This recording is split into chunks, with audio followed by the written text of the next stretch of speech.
जिंदगी का खेल उसका एक चक्र है। उसके विरुद्ध जीना भी उसी के खेल का हिस्सा होकर जीना है। विरुद्ध क्या है? जब मैं खुद को देखता हूँ तो मुझे अनंत मैं दिखाई देते हैं। अनंत मैं में मैं अनंत लोगों के जीवन का हिस्सा हूँ। ये एक लूप है जिसमें मैं गोल हूँ। क्या मैं इसके विरुद्ध हूँ? मेरा नाम लकी। लकी बेटा, अरे पापा कब से बाहर तैयार खड़े हैं, आओगे बाहर?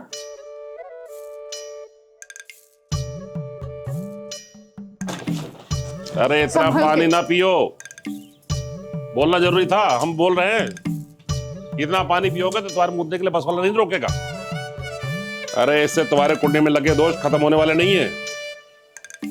परेशान मत हो, सब ठीक हो जाएगा, कहने दो इनको। अरे अगर इससे ही सब ठीक हो जाने वाला होता तो इनको तुम्हारे चरणों में पड़े रहने देते हम। अरे हमको मंदिर ना ले जाना पड़ता इनको। चलो तुम चलो। ले बेटा पानी ले जा। अरे छोड़ो पानी, चलो।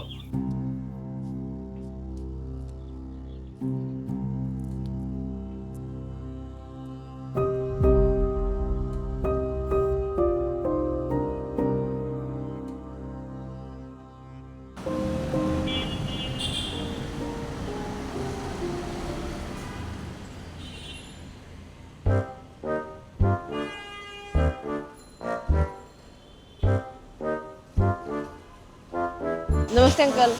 नमस्ते।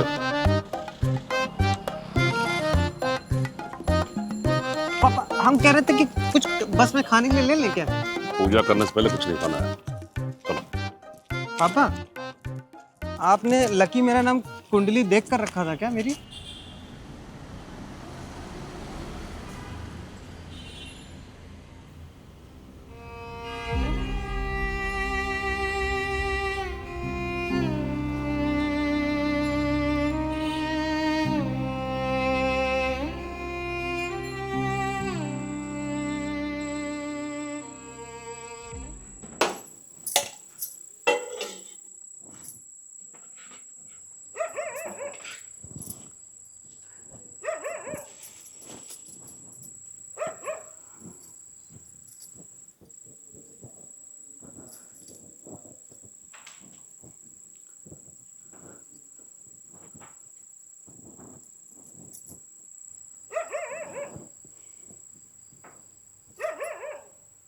ये लकी के पापा अभी तक का फोन भी नहीं किए, पता नहीं अभी तक पहुंचे हैं कि नहीं पहुंचे। अब मिलाएंगे हम भी नहीं, वहीं पर ही सबके सामने फोन पर ही बर बर शुरू कर देते।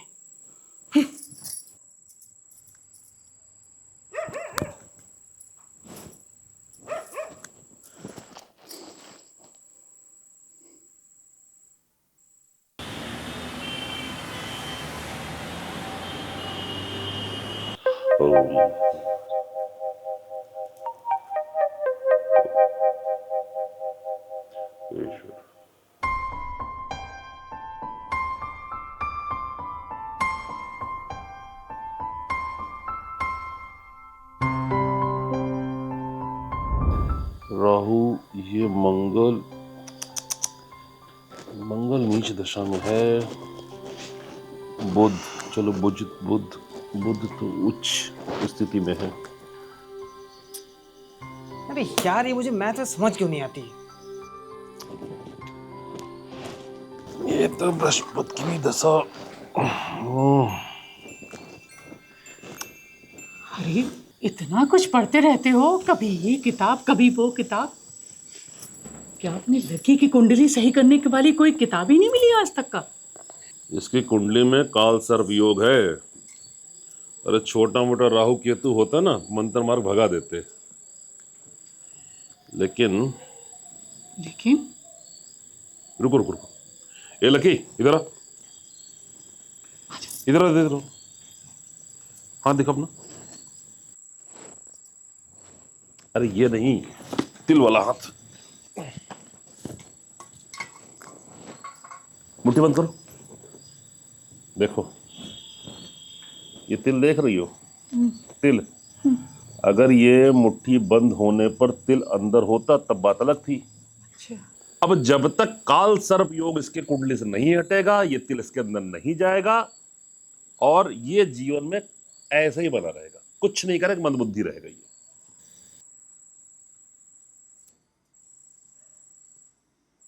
लेकिन दोष इसका भी नहीं है।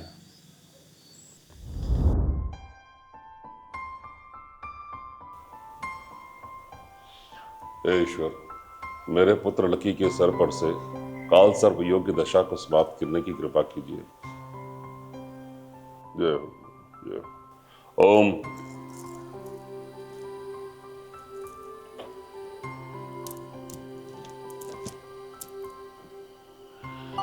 ओम।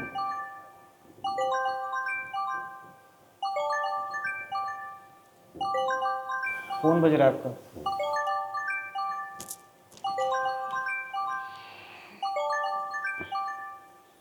ये लो, तो मम्मी को फोन, बाहर जाकर बात करो। बैठो, मैं भी आता हूँ। हेलो। हाँ मम्मी। मम्मी क्या? पापा कहाँ हैं तुम्हारे? पापा तो अभी पूजा कर रहे हैं मम्मी। जब से गए हैं तब से पूजा ही कर रहे होंगे, मौका ही नहीं लगा होगा कि लाओ घर पर फोन करके बता दें। अब तुम्हारे मुंह से भी एक शब्द नहीं निकलेगा। गूंगे हो गए हो तुम। सही कहते हैं तुम्हारे पापा, काल सर्पयोग हावी बैठा है तुम्हारे ऊपर।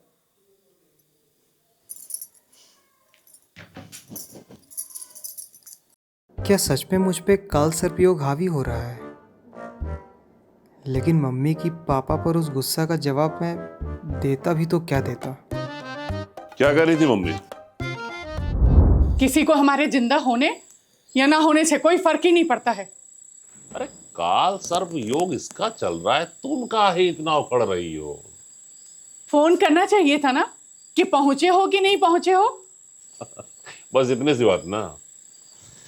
अरे पूजा करा के आ रहे हैं, काल सर्प योग उतरने वाला है, सब ठीक हो जाएगा। अच्छा चलो ठीक है। सुनिए, परसों रक्षाबंधन है, सिवई ला करके रख देना कल।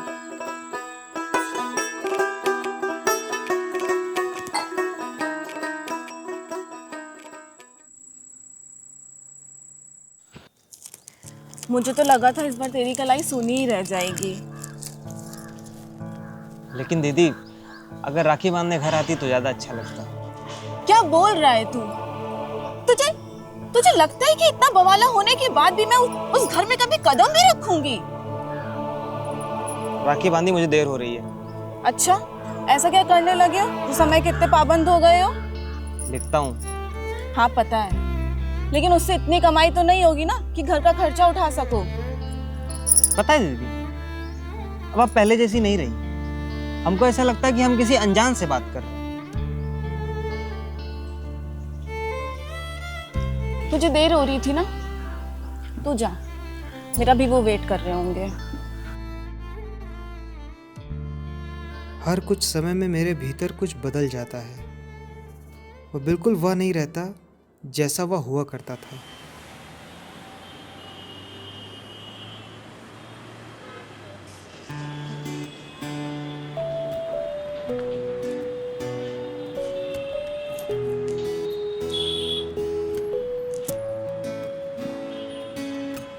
हाय लकी।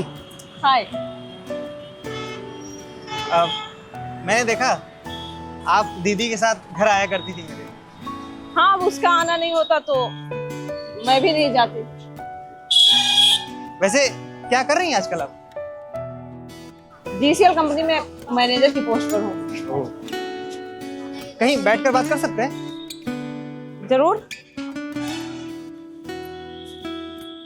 आपको कहानियां पढ़ना पसंद है? हाँ, लेकिन तुम्हें कैसे पता? भैया 2 चाय विदाउट शुगर। आप विदाउट शुगर ही लेंगे? हाँ। आप जब दीदी को घर बुलाने आया करती थी तो आपके हाथों में कहानियों की किताब हुआ करती थी। तुम कह सकते हो। Thank you. वैसे मुझे कहानियां पढ़ना तो बचपन से ही बहुत पसंद है। मैं भी लिखता हूँ। हाँ, पढ़ा मैंने। कैसा लिखता हूँ? अच्छा, बहुत अच्छा। वैसे आजकल क्या लिख रहे हो? मेरा मन तो है कि जो आज हम लोगों के बीच बातचीत हो रही है वही लिख दूं। तो लिख दीजिए। मुझे छोटी कहानियां लिखना बहुत पसंद है, लेकिन मुझे ये नहीं पता है कि बड़ा लेखक कैसे बना जाता है। अभी तक मेरी लिखी हुई कहानियों का मूल्यांकन ही कोई ठीक से नहीं कर पा रहा है। मेरे घर के पड़ोस में एक जीतू अंकल रहते थे। वो कुम्हारवाड़ी का काम किया करते थे। मैं अक्सर उन्हें मिट्टी के बर्तन बनाते देखती हूँ। वो बहुत सुंदर मिट्टी के बर्तन बनाते थे, लेकिन बनते ही वो अक्सर आंख भर के निहारते और फिर उन्हें तोड़ देते थे। क्यों? अंकल जी पर कालसर्प योग चल रहा था क्या? एक दिन मैं अंकल जी के पास गई और जीतू अंकल से पूछा, अंकल जी आप ऐसा क्यों करते हैं? आप इतने खूबसूरत बर्तन बनाते हैं और फिर उन्हें तोड़ देते हैं। जीतू अंकल ने बड़ा खूबसूरत जवाब दिया। कहा, बेटा मिट्टी के बर्तन ज्यादा खूबसूरत बन जाते हैं, जिससे मार्केट का मूल्यांकन उनकी खूबसूरती पर संदेह दिखाता है। तो जीतू अंकल ने कहा, बेटा हमें मार्केट के मूल्यांकन की परवाह किए बिना हमें अपनी कला पर काम करते रहना चाहिए। तो मतलब आपके हिसाब से किसी दूसरे के मूल्यांकन से अपनी कला को नहीं जांचना चाहिए। अगर आपकी अच्छी कहानी को अच्छा मूल्यांकन नहीं मिल रहा है तो आप डिमोटिवेट मत होइए। आप जो लिख रहे हैं उसको वहीं पर फाड़ दीजिए और यकीन मानिए आप नेक्स्ट टाइम उससे भी अच्छा लिखेंगे। आपसे मिलकर अच्छा लगा, बहुत बढ़िया बात करते हैं। चलो अभी ऑफिस का समय हो गया है, फिर कभी मिलकर बात करते हैं। हाँ हाँ हाँ, आइए।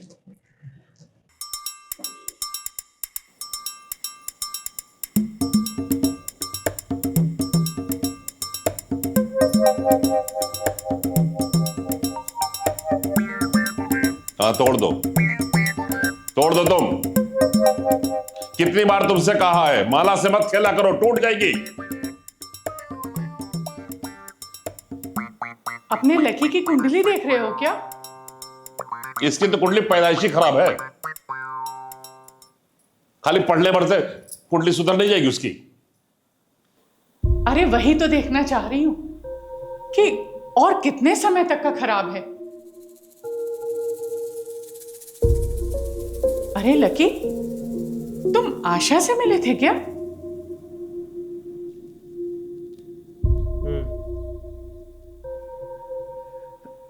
कुछ उम्मीद है? किस बात की उम्मीद?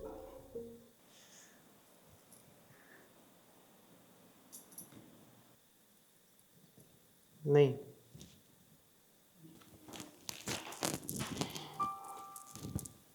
मेरा खाना मत बनाना, मुझे भूख नहीं है। मुझे भी भूख नहीं है।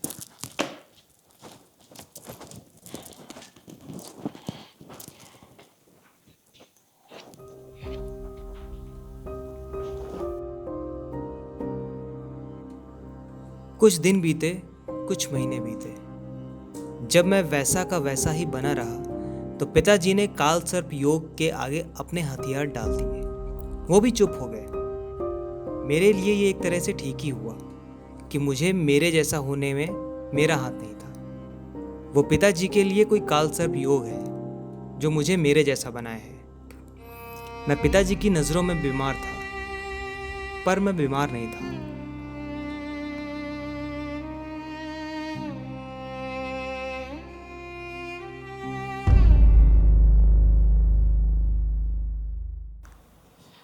खीर बनानी है, कुछ मेवा लेते आना। और किचन में आपका टिफिन रखा है, लेते जाइएगा।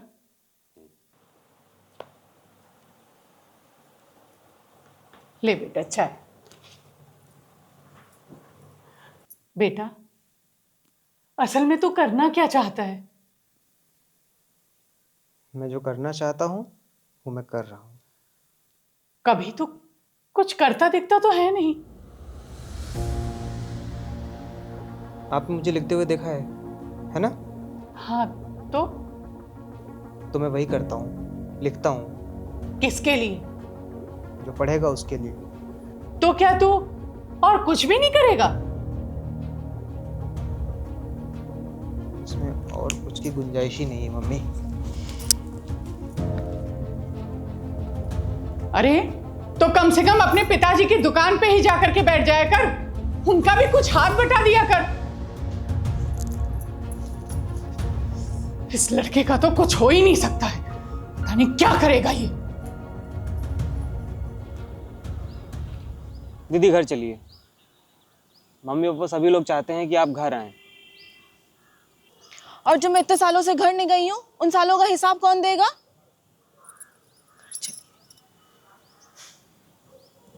आशा एक वक्त होता है जिसमें केवल हम सोच ही सकते हैं कि काश एक मौका और मिल जाए जिसमें हम कुछ गलतियां कर सकें और कुछ गलतियां सुधार सकें। हम बच्चे हैं यार, कैसी नाराजगी मम्मी पापा से। दीदी हम छोटे हैं, हमारे ऊपर काल सर्प दोष चल रहा है, कम से कम हमारी बात ना मानो, अपनी फ्रेंड की ही बात मानिए।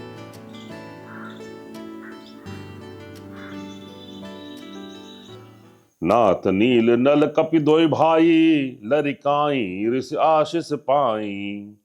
तिनके परस किए गिरि भारे, तिरहि जलधि प्रताप तुम्हारे।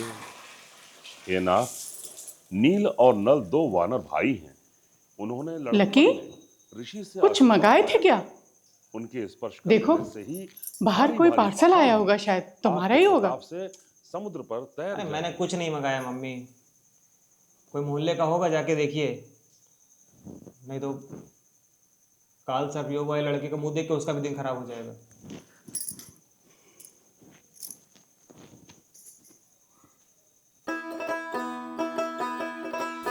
आशा, अरे तू हाँ, अंदर आ।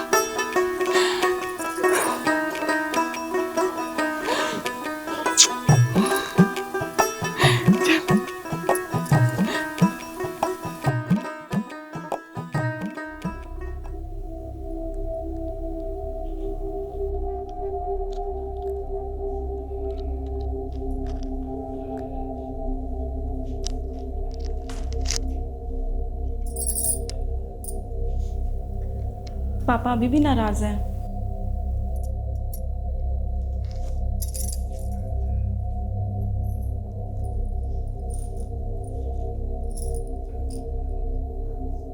पापा पापा वो दूसरी कास्ट का है तो क्या हुआ? वो मेरा बहुत ख्याल रखता है। और स्वीटी दीदी की शादी आप सबने मिलके ही तो की थी, तो क्या वो खुश है? जिसे भी मेरा रिश्ता देखते, उससे 1 घंटे में मिलकर उसके बारे में क्या जान लेते? क्या गारंटी थी कि वो स्वीटी दीदी के हस्बैंड जैसा ना निकलता? पापा मैं बहुत डर गई थी उनकी हालत देखकर।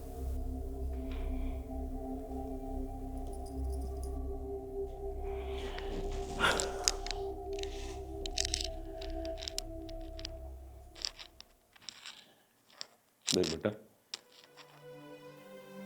तुम या तुम्हारी पसंद गलत नहीं थी। गलत था तुम्हारे शादी करने का तरीका। मैं मानता हूं कि मैं पुरानी सोच विचार वाला आदमी हूं। मैं नहीं मानता एक बार में इंटरकास्ट मैरिज के लिए तुम्हारी,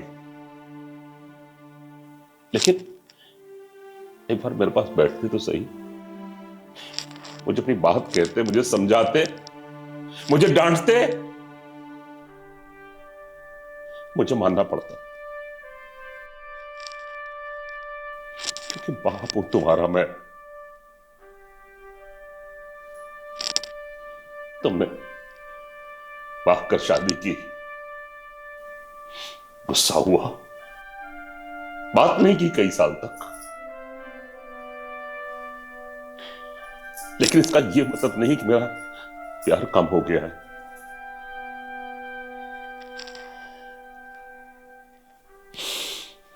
तू ही तो मेरा सबसे समझदार बच्चा है ना।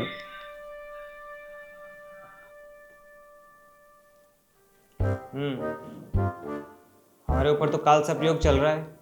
पापा, अगर इतनी समझदारी वाली बातें यहाँ हो रही हैं तो हमारी बात पर भी ध्यान दिया जाए। अरे आशा के पापा, अपने लकी को देख रहे हैं, एक साथ में ही कितना बोल गया। हमें तो लग रहा है कि इसके ऊपर से काल सर्प योग का जो प्रभाव है ना, वो कम हो रहा है। मम्मी, पापा, आप लोग हमारी बात भी समझने की कोशिश कीजिए। ठीक है, हम जब घर छोड़ के चले जाएंगे तब आप लोग समझेंगे। हम पर कोई काल सर्प वाल सर्प का प्रभाव नहीं है। आप लोगों के हिसाब से कि अगर हम सरकारी नौकरी की तैयारी करने के लिए तैयार हो जाएं तो मुझ पे कोई काल सर्प योग नहीं होगा। पापा, मैं एक लेखक हूं। बैक टू बैक मेरी कहानियां हिट हो रही हैं।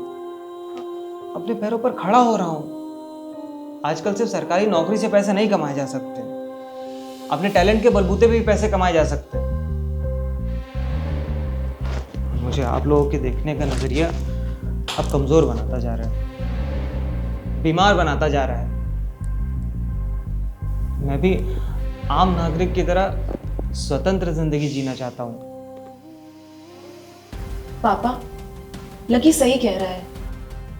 जीवन जीने के लिए खाली सरकारी नौकरी का होना जरूरी नहीं है।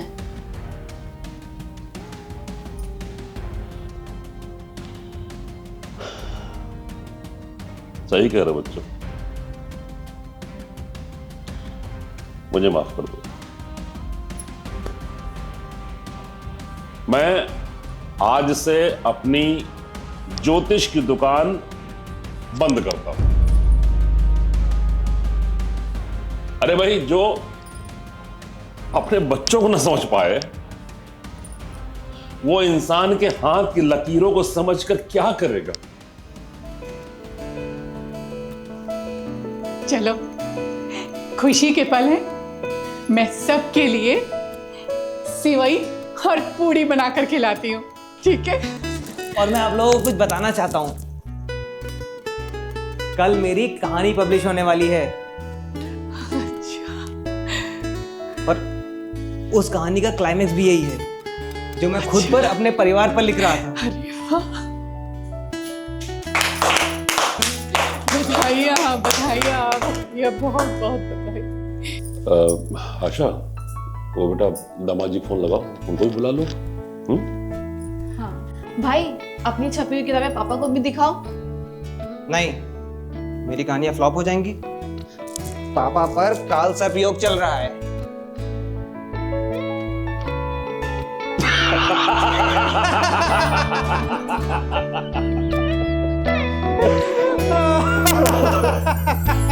काल सर्प योग।